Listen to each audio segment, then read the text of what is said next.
সবাইকে নতুন বছরের শুভেচ্ছা জানিয়ে শুরু করছি দীপ্ত সংবাদ। সাথে আছি আমি কাজী আসিফুজ্জামান। দেশবাসীর অকৃত্রিম ভালোবাসায় চিরবিদায় নিলেন সাবেক প্রধানমন্ত্রী ও বিএনপি চেয়ারপারসন বেগম খালেদা জিয়া। বুধবার রাষ্ট্রীয় মর্যাদায় তাকে রাজধানীর জিয়া উদ্যানে স্বামী সাবেক রাষ্ট্রপতি জিয়াউর রহমানের কবরের পাশে সমাহিত করা হয়। দাফনের পর ৩ বাহিনী গার্ড অফ অনার প্রদান করে। পুষ্পস্তবক অর্পণ করে শ্রদ্ধা জানান রাষ্ট্রপতি, প্রধান উপদেষ্টা, প্রধান বিচারপতি, বিএনপির ভারপ্রাপ্ত চেয়ারম্যান ও ৩ বাহিনীর প্রধানগণ। জাতীয় সংসদ ভবনের দক্ষিণ প্লাজায় জানাজা শেষে বিকাল 4:30টার দিকে বেগম খালেদা জিয়ার মরদেহবাহী গাড়ি জিয়া উদ্যানে পৌঁছায়। জাতীয় পতাকায় মোড়ানো ফ্রিজিং গাড়ি থেকে বের করে খালেদা জিয়ার কফিন সমাধিস্থলে নিয়ে যাওয়া হয়। এরপর স্বামী সাবেক রাষ্ট্রপতি জিয়াউর রহমানের কবরের পাশে বেগম খালেদা জিয়াকে দাফন করা হয়। বড় ছেলে ও বিএনপির ভারপ্রাপ্ত চেয়ারম্যান তারেক রহমান নিজ হাতে তার মাকে চিরনিদ্রায় শায়িত করেন। বেগম জিয়ার কবরে প্রথম মাটি দেন ছেলে তারেক রহমান।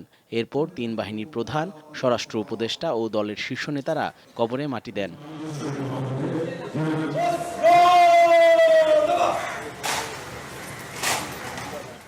দাফন সম্পন্ন হলে খালেদা জিয়াকে গার্ড অব অনার প্রদান করা হয়।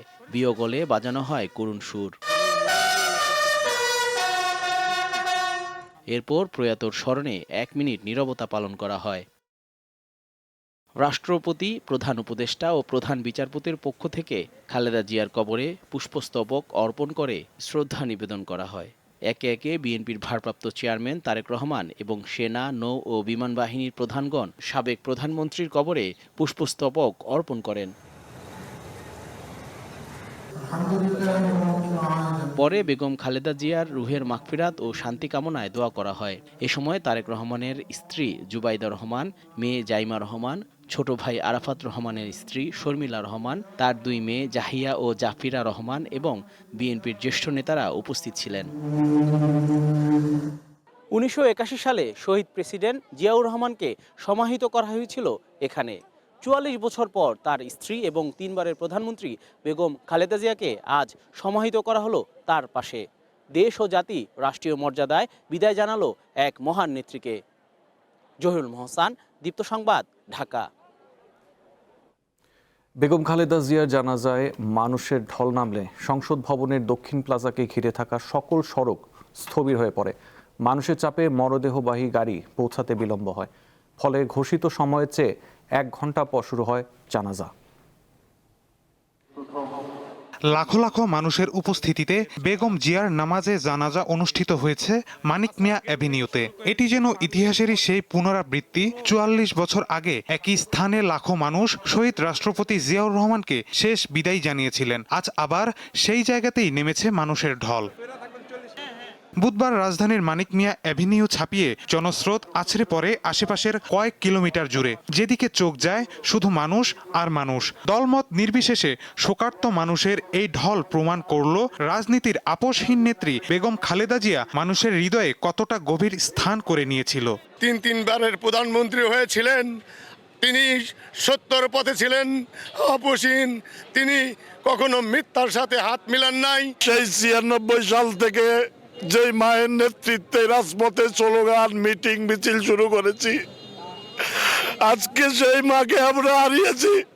বিকেল 3টায় যখন জাতীয় সংসদ ভবনের দক্ষিণ প্লাজায় বেগম জিয়ার জানাজা শুরু হয়, তখন রাজধানীর মানিক মিয়া অ্যাভিনিউয়ের আশেপাশের সড়কগুলো কার্যত স্থবির হয়ে পড়ে। মানুষের মুখে মুখে তখন বেগম জিয়ার স্মৃতিচারণ। দেশনেত্রী বেগম খালেদা জিয়াকে যাতে আল্লাহ তাআলা বেহেশত নসিব করেন। আমাদের প্রিয় মা মারা যাওয়াতে আমাদের প্রিয় মার শূন্য স্থান পূরণ করবে ভারপ্রাপ্ত চেয়ারম্যান জনাব তারেক রহমান, যিনি সম্পূর্ণভাবে দলমত নির্বিশেষে সকলের ঊর্ধ্বে থেকে উনি চেয়েছিলেন এই বাংলাদেশ এক পরিবারের মধ্যে থাকবে।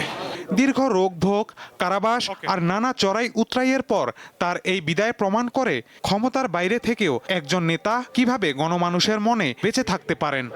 মাহিদুর রহমান, দীপ্ত সংবাদ, ঢাকা। সর্বোত্তরের জেলা পঞ্চগড়ের ওপর দিয়ে বইছে মৃদু শৈত্যপ্রবাহ। 5 দিন পর আজ দেখা মিলেছে সূর্যের, তবে নেই সূর্যের উত্তাপ। হিমশীতল বাতাসে কনকনে ঠান্ডায় বিপাকে পড়েছেন সাধারণ মানুষ। বেশি বিভাগে রয়েছেন ছিন্নমূল ও নিম্ন আয়ের মানুষেরা।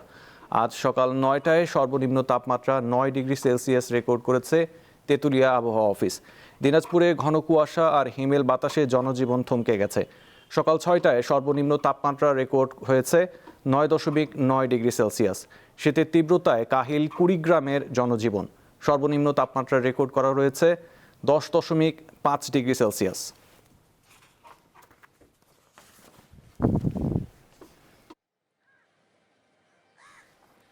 দর্শক, দিনাজপুর থেকে শীতের খবর জানাতে যোগ দিচ্ছেন সহকর্মী সুলতান মাহমুদ। সুলতান, শীতে জনজীবনের কি প্রভাব ফেলছে আর কতদিন এই পরিস্থিতি থাকবে, আবহাওয়া অফিস কি বলছে? কনকনে শীত আসলে সেটি একেবারেই জনজীবনকে স্থবির করে ফেলেছে। আমরা দেখেছি যে দিনাজপুরের যারা ছিন্নমূল মানুষ রয়েছে বা বাসমান মানুষ রয়েছে কিংবা শ্রমজীবী মানুষরা রয়েছে, এরা কিন্তু আসলে সবচেয়ে বেশি বিপাকে পড়েছে। আমরা দেখেছি হাসপাতালগুলোতেও কিন্তু আসলে শীতজনিত বিভিন্ন রোগীর সংখ্যা বেড়ে গিয়েছে, বিশেষ করে শিশু এবং শীতজনিত বিভিন্ন রোগ আক্রান্ত হচ্ছে। পাশাপাশি এই এলাকার যারা একেবারেই ছিন্নমূল অর্থাৎ রেল স্টেশনে যাদের বসবাস রয়েছে এমন ধরনের মানুষেরা কিন্তু শীতে আমরা কাঁপতে দেখেছি এবং তারা বলছে যে এই মুহূর্তে যদি তাদের শীতার্ত মানুষের শীত বস্ত্র প্রয়োজন, তবে দিনাজপুর জেলা আর ত্রাণ ও পুনর্বাসন কর্মকর্তা আনিসুর রহমান আমাকে জানিয়েছেন বর্তমানে এই মৌসুমে শীতার্ত মানুষের জন্য 32,500 শীত বস্ত্র এসেছে এবং এগুলো বিভিন্ন দিনাজপুরের যে 13টি উপজেলা রয়েছে 13টি উপজেলায় ইওনোদের মাধ্যমে কিন্তু সেগুলো বিতরণের কার্যক্রম চলছে। তারপরও শীতার্ত মানুষের সংখ্যা এতটাই বেশি যে এই শীত বস্ত্র বিতরণ করতে আসলে অনেকে হিমশিম খাচ্ছে। পাশাপাশি সাধারণ এবং ধনাঢ্য ব্যক্তিদের কাছেও কিন্তু এই অঞ্চলের মানুষের শীত বস্ত্র দাবি করেছেন এবং তারা বলছেন যে এই মুহূর্তে যারা দেশের বিভিন্ন অঞ্চলে বা বিদেশেও রয়েছেন তারা জানি শীতার্ত মানুষের পাশে দাঁড়ান। পাশাপাশি এই আবহাওয়া অফিস কিন্তু বলেছেন এই অব্যাহত আরো কয়েকদিন থাকবে। আসিফ। জি সুলতান, আপনাকে ধন্যবাদ। নানা কর্মসূচিতে ইংরেজি নতুন বছর 2026 সালকে বরণ করেছে বিশ্ববাসী। নতুন বছরে প্রথম পা রাখে প্রশান্ত মহাসাগরের দ্বীপরাষ্ট্র কিরিবাতি। বাংলাদেশ সময় বুধবার বিকালে দেশটিতে নতুন বছর শুরু হয়। নিজ নিজ ঐতিহ্য অনুযায়ী নতুন বছরকে স্বাগত জানিয়েছে নিউজিল্যান্ড, অস্ট্রেলিয়া ও জাপান সহ অনেক দেশ। স্কাই টাওয়ারে রাত 12টা বাজার সাথে সাথেই আতশবাজির রঙিন আলোয় উজ্জ্বল হয়ে ওঠে নিউজিল্যান্ডের অকল্যান্ডের আকাশ। সঙ্গীত ও আলোর উৎসবে নতুন বছর 2026কে স্বাগত জানায় নিউজিল্যান্ডবাসী। নিউজিল্যান্ডের চ্যাথাম দ্বীপপুঞ্জেও নতুন বছরকে স্বাগত জানান প্রায় 600 বাসিন্দা। এছাড়া দেশটির দক্ষিণাঞ্চলের ওয়ানাকা শহরেও নববর্ষ উপলক্ষে আয়োজন করা হয় রিদম অ্যান্ড আলপস নামের একটি সঙ্গীত উৎসবের। এরপর নতুন বছরকে স্বাগত জানায় অস্ট্রেলিয়া। প্রতি বছরের মতো এবারও সিডনির ঐতিহাসিক হারবার ব্রিজ ও অপেরা হাউসে আয়োজন করা হয় বিশ্বের অন্যতম বৃহৎ আতশবাজি উৎসবের। সম্প্রতি বন্দুক হামলায় নিহতদের স্মরণে এবার উৎসব উদযাপনের আগে নীরবতা পালন করে লাখো দর্শনার্থী। সিডনির পাশাপাশি মেলবোর্ন, ব্রিসবেন, পার্থ, অ্যাডিলেড, ডারউইনের মতো বড় শহরেও নানা আয়োজনে 2026কে বরণ করা হয়। নতুন বছরকে স্বাগত জানিয়েছে জাপান। রাজধানী টোকিওর ঐতিহ্যবাহী ঘণ্টা বাজিয়ে 2026কে স্বাগত জানায় বাসিন্দারা। এছাড়া আতশবাজি, আলোকসজ্জা, ফানুস ওড়ানো সহ নানা অনুষ্ঠানের আয়োজন করা হয়। নিজস্ব ঐতিহ্য অনুযায়ী নতুন বছরকে স্বাগত জানিয়েছে উত্তর কোরিয়া ও দক্ষিণ কোরিয়ার মানুষ। এর আগে পৃথিবীর প্রথম দেশ হিসেবে 2026 সালে পা রাখে প্রশান্ত মহাসাগরের 33টি দ্বীপ নিয়ে গঠিত দ্বীপরাষ্ট্র কিরিবাতি। তারপর নতুন বছরে প্রবেশ করে সামোয়া, টোঙ্গা ও টোকেলাও। আশরাফ শুভ, দীপ্ত, বার্তাকক্ষ। তীব্র অর্থনৈতিক সংকট ও মুদ্রার দরপতনের প্রতিবাদে ইরানের টানা চতুর্থ দিনের মতো বিক্ষোভ অব্যাহত রয়েছে। বিক্ষোভকারীদের সঙ্গে পুলিশের সংঘর্ষে এ পর্যন্ত একজন নিহত এবং বেশ কয়েকজন আহত হয়েছে। সংঘর্ষে নিরাপত্তা বাহিনীর 3 সদস্যের আহত হন এবং 4 জন বিক্ষোভকারীকে আটক করা হয়। বুধবার দক্ষিণ ইরানের ফার্স প্রদেশের ফাসা শহরে গভর্নরেট ভবনের ফটক ভেঙে প্রবেশের চেষ্টা করে বিক্ষোভকারীরা। রোববার তেহরানে দোকানদারদের বিক্ষোভের মধ্যে দিয়ে এই আন্দোলন শুরু হয়। মার্কিন ডলারের বিপরীতে ইরানি রিয়ালের রেকর্ড পতন এবং উচ্চ মূল্যস্ফীতির কারণে জীবনযাত্রার ব্যয় বেড়ে যাওয়ায় এই বিক্ষোভ ছড়িয়ে পড়ে দেশের বিভিন্ন শহরে। মঙ্গলবার তেহরান সহ ইস্পাহান, ইয়াজদ ও জানজান শহরে বিভিন্ন বিশ্ববিদ্যালয়ের শিক্ষার্থীরাও বিক্ষোভে অংশ নেন। এদিকে প্রেসিডেন্ট মাসুদ পেজেশকিয়ান বিক্ষোভে বিদেশি হস্তক্ষেপের ইঙ্গিত দিয়েছেন।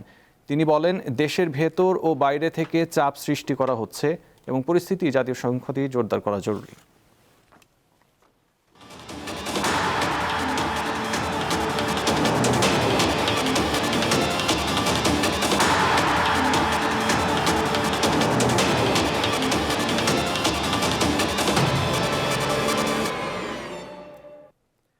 বিপিএলে আজ রয়েছে দুটি ম্যাচ। সিলেট স্টেডিয়ামে দিনের প্রথম ম্যাচে মুখোমুখি হবে সিলেট টাইটান্স ও ঢাকা ক্যাপিটালস। ম্যাচ শুরু হবে বেলা ১টায়। দুই দলের পয়েন্ট সমান ২। তবে টেবিলের চতুর্থ স্থানে রয়েছে ঢাকা আর পঞ্চম স্থানে আছে স্বাগতিক সিলেট।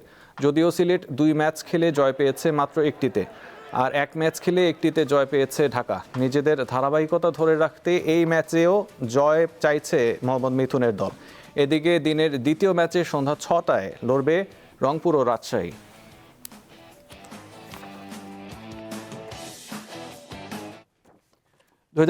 টি-20 বিশ্বকাপের জন্য ১৫ সদস্যের প্রাথমিক দল ঘোষণা করেছে ক্রিকেট অস্ট্রেলিয়া। এবারের বিশ্বকাপ অনুষ্ঠিত হবে ভারত ও শ্রীলঙ্কায়। দক্ষিণ এশিয়ার কন্ডিশন বিবেচনা করে অস্ট্রেলিয়ার দল সাজানো হয়েছে স্পিনার নির্ভর। দলে রাখা হয়নি মিচেল স্টার্ককে। আসন্ন টি-20 বিশ্বকাপে অস্ট্রেলিয়াকে নেতৃত্ব দেবেন মিচেল মার্শ। দলে অভিজ্ঞ ক্রিকেটারদের মধ্যে আছেন ম্যাক্সওয়েল, হেড কামিন্সরা। স্কোয়াডে মূল স্পিনার হিসেবে রয়েছেন অ্যাডাম জাম্পা ও ম্যাথিউ কোহেনম্যান। এছাড়াও স্পিন অলরাউন্ডার হিসেবে ম্যাক্সওয়েল ছাড়াও রয়েছেন কুপার কনলি এবং ম্যাথিউ শর্ট।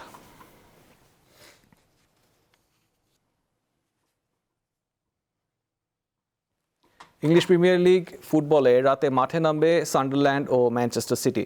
রাত ২টায় শুরু হবে ম্যাচ। দারুণ ছন্দে রয়েছে সিটিজেনরা। ১৮ ম্যাচে ৪০ পয়েন্ট নিয়ে টেবিলের দ্বিতীয় স্থানে রয়েছে ম্যান সিটি, আর ২৮ পয়েন্ট নিয়ে সান্ডারল্যান্ড আছে টেবিলের ৭ নম্বরে।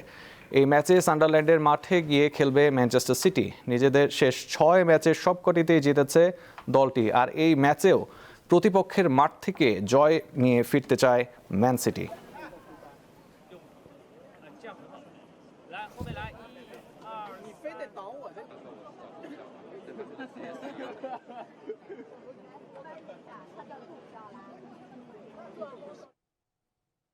এই ছিল এখনকার মতো। পরের সংবাদ দেখার আমন্ত্রণ রইল। এছাড়া আরও তথ্য বিনোদনের জন্য চোখ রাখুন দীপ্ত টিভির ডিজিটাল প্ল্যাটফর্মগুলোতে। ধন্যবাদ।